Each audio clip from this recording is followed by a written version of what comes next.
Now what's the old bush cook doing today? Well, since I first come to Queensland in the early 60s, I wanted to taste a mud crab. Then, Queensland mud crabs are famous throughout Australia. So today I'm going to show you how to cook one. But first, I have to catch one. And that's no mean feat. Let's go and do it.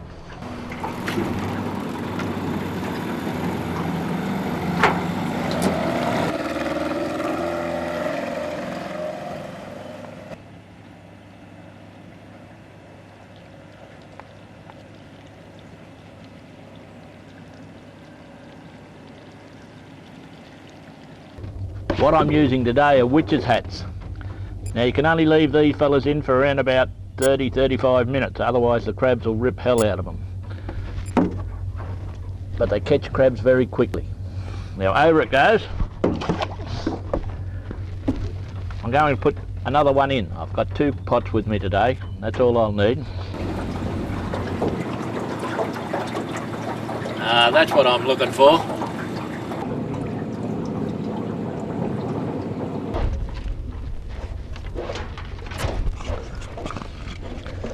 Now these witches' hats, or any crab pot, you've got to have your name and phone number or address written on the bottle. If you don't have this, the fisheries will find you for sure.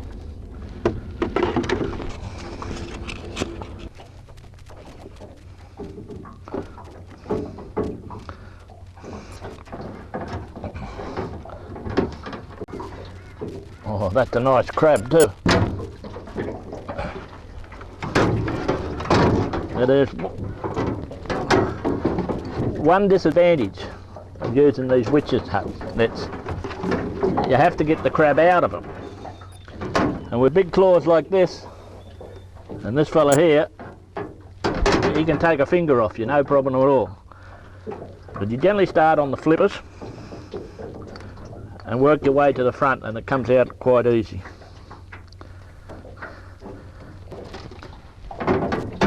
There he is, free at last. Now if you catch more than one mud crab when you're out here, sometimes they put them in bags and you put them in there. You imagine what that thing will do to another mud crab when he gets hold of it, just pull it to bits. But what I do, I put them in the bucket, wet a few mangrove leaves, and then they go on top of it. That crab will sit there nice and comfortable till I get him back in the boat. Human ingenuity never ceases to surprise me.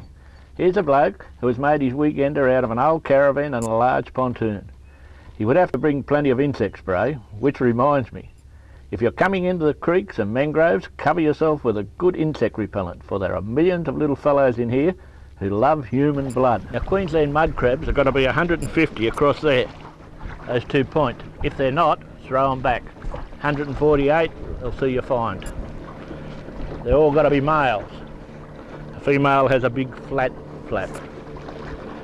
And sometimes you catch them and they're empty. Whoops, he nearly got me. I can get in here somewhere. You put your thumb underneath there and push like that.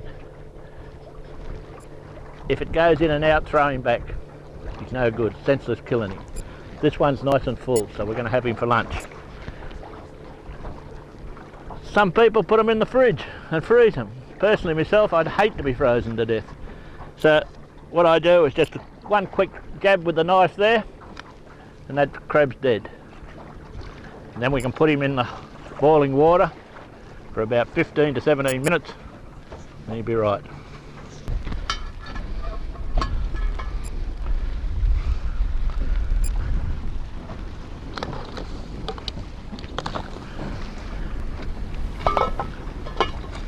It doesn't get any better than this. Good company, a large trimaran for comfortable living, a little tinny for venturing up the creeks, and of course my camp oven for cooking in.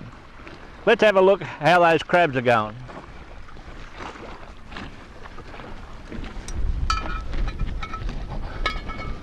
Oh, just about right. Half an hour ago, this mud crab was swimming up the creek. Since then I've brought him back and cooked him. And that's the way to eat seafood, lovely and fresh. And I can tell you one thing, I can recommend Queensland mud crabs.